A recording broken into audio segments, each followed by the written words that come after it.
we talked about the draft, but we're gonna just talk about the signing with No Limit. I'm just gonna go backwards because that was for the culture. Just so you know, that was for the culture. That was around the time No Limit was hot. Everything they were dropping, Silk the Shocker had a hit album. Goddamn Master P Ghetto Dope was a hit album. Fiend had a hit. Mia X had a hit. Goddamn Kane and Abel had everything that's No Limit was dropping was a hit.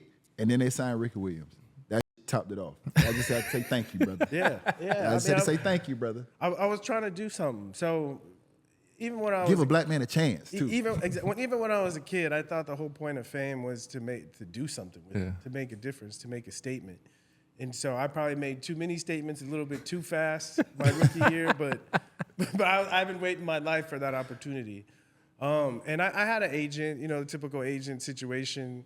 And then I just wasn't feeling it, you know. And I saw this is, I'm a big name right now. This is a great opportunity, and every time I messed with No Limit, it was always a good experience. Like I felt like they saw me as a real person, as a human being, and it was No Limit. So when P met up with me and gave me the tank, it was over. Yeah, it was over. It was over. It was over. I had to do it. Nah, that was a big deal. I honestly, and not from the, being seriously, but just watching a black man, Master P, and what he was able to do in the music game, but not just stop there, to pivot and to continue to grow and evolve. Riley always told me, evolve or die. To evolve and just to have faith to just step into that lane. As a kid, I only thought about the football side of it, but as I get older, I appreciate that now as a black man, watching him do that. Because we didn't have those visions of black men doing that when we was growing up. You know how it was. Goddamn, shoot basketballs, shoot pistols, or run the football. Like, you know what I'm saying? That was the option. Or music. It was or music. Yeah. But we didn't get into the agent game. Yeah. That wasn't our game. I had a couple brothers that was runners. You know who you are. Runners, yeah. I had a couple brothers that was runners. You know who you are. Keep talking about your ass was agent. Your ass was a runner, boy. but we didn't have black agents. That wasn't the visual. So I appreciate that now on a whole nother level, dog. And once again, you did something different, but that was for the culture, man. So gonna give you your flowers, dog. Yeah, I appreciate give you your flowers. Other thing that's different that I think is pretty unique too is you come out and you sign basically an incentive-based deal. Yeah. What was your head about? How you wrap around that? It's the same idea of this is an opportunity to make a difference, to change people's minds. And again, I was naive, but I was the type of player really that I played for the love of the game. And at the time, the picks were kind of slotted. So there's a rookie salary cap. And since I was the only rookie that year, I said, just give me the whole rookie salary cap, and I think I should have to earn everything else after that. So I got signed for, I think, right under $9 million up front, and then basically played for the minimum, and I had to earn anything above that. Like, what were some of the incentives in there, if you don't mind asking? It was crazy incentives. Basically, I had to be a top three running back for 4 years straight to cash in. But that's my mentality. Yeah. To me, and the argument was, I had leverage and I didn't take advantage of it, but I'm not sure how it would have felt if I would have gotten all the guaranteed money and then gotten hurt and missed all those games. I'm not sure how I would have felt about myself, and that's just me. So I figured, the Saints put everything on the line, So you did the same thing. So I did the same thing. It's dope. I did the same thing. And I got hurt. I mean, I missed 10 games those first 2 years, and that's the one thing because I had never missed a game before that I didn't take into consideration. So if I had to do it over again, I would have put a clause in if I get hurt. If I get hurt. Well, you talked about it earlier a little bit. It's like you didn't feel like it was a family atmosphere again until you got to Miami. Yeah. So, and I know this is what he really wants to talk about. So talk about that transition. What happened in New Orleans to get you to Miami, and what was it all about? Then we'll talk about your Miami times because I know he's got to put his helmet back on. Yeah. Don't mind me. Yeah. So we started off with the draft, and I got drafted to the Saints. Coach Ditka traded like 8 picks, 2 first-round picks. It was unbelievable. Yeah. And then we end up going 3-13, and he gets fired. He gets fired. So next year, a new coach comes in. And I'm motivated to prove myself. Yeah. So that second year, I proved myself up to week 10, and then I broke my ankle. Yeah. And I could tell that things were starting to fall apart with me and the Saints because they drafted a running back in the first round that next year. So I could see the writing was on the wall. I probably ain't gonna be here long. And then after that season, it was funny. that's when I came out with social anxiety and all the mental health stuff. So there's a lot of question marks about me, and the Super Bowl was in New Orleans.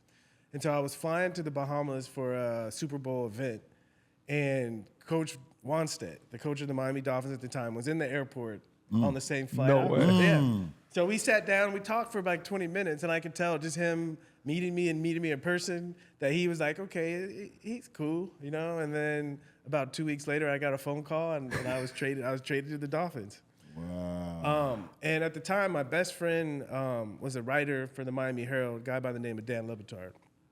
Damn. So, yeah. Really? And so I moved.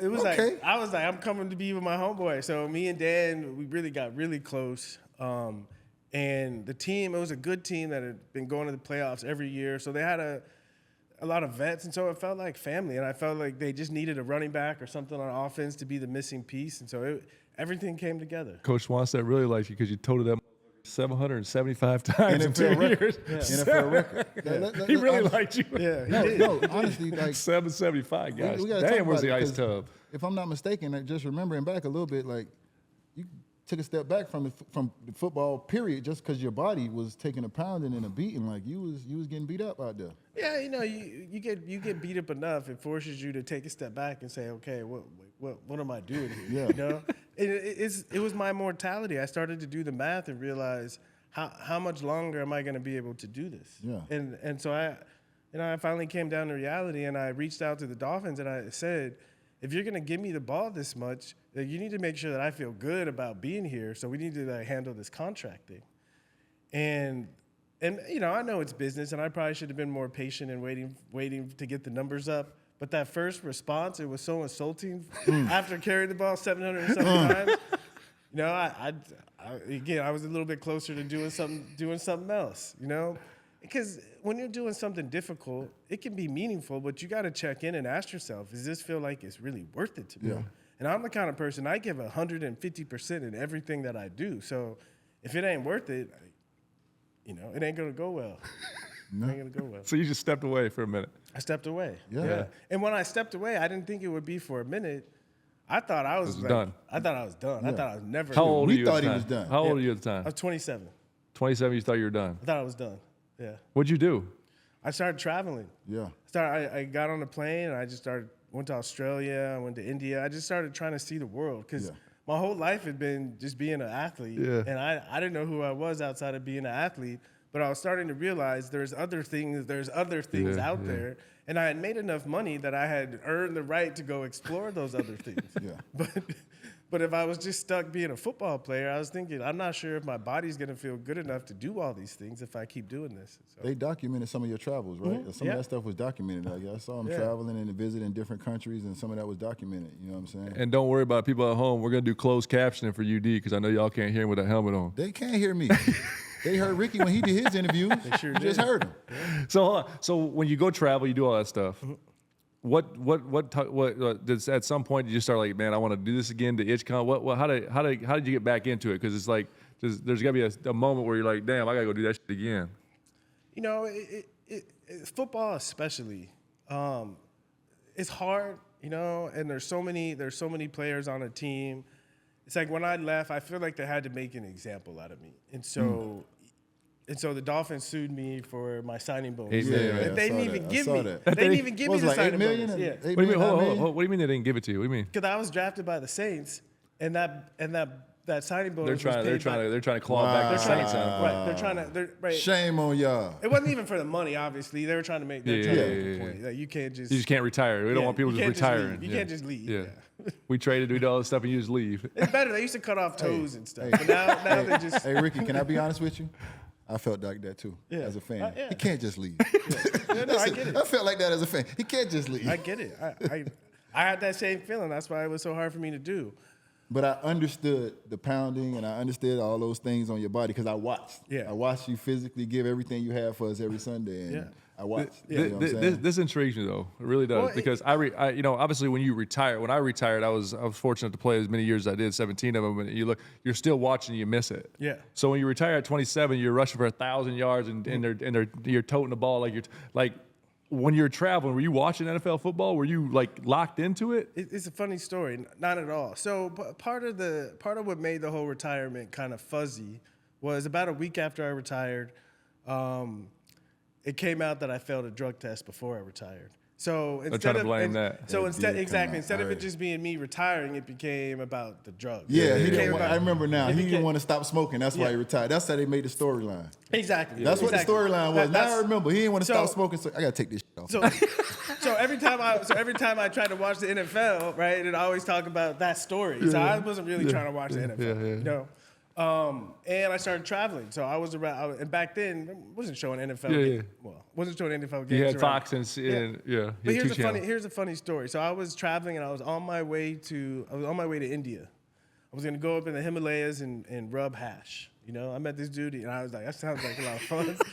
And so I was on my way to India, and I had stopped over in Thailand, and I was literally waiting for the taxi to come take me to the airport to go to India, and I'm waiting in the lobby, and some little guy comes on, and he turns on the TV, and guess what's on? Football. An NFL football. That's game, crazy. Okay? And it was so strange. I took it as a sign, and so I went and I called my agent. I said, "Get me the next flight to come back to Cali." Wow. And so I flew back. I flew back because I felt like the way I left, it was unresolved stuff, and that even if I wanted to go on with my life in America, I'd always have this reputation, you know. And so I was like, I got to make this right so I can get on with my life. And that was the main motivation. But also the year I had away, I got a chance to know who I really was. And I felt like the first half of my career, it was like me trying to like change myself to fit in to the NFL. And that second half, it was more like, I know who I am more. How can I use the NFL to help support my goals?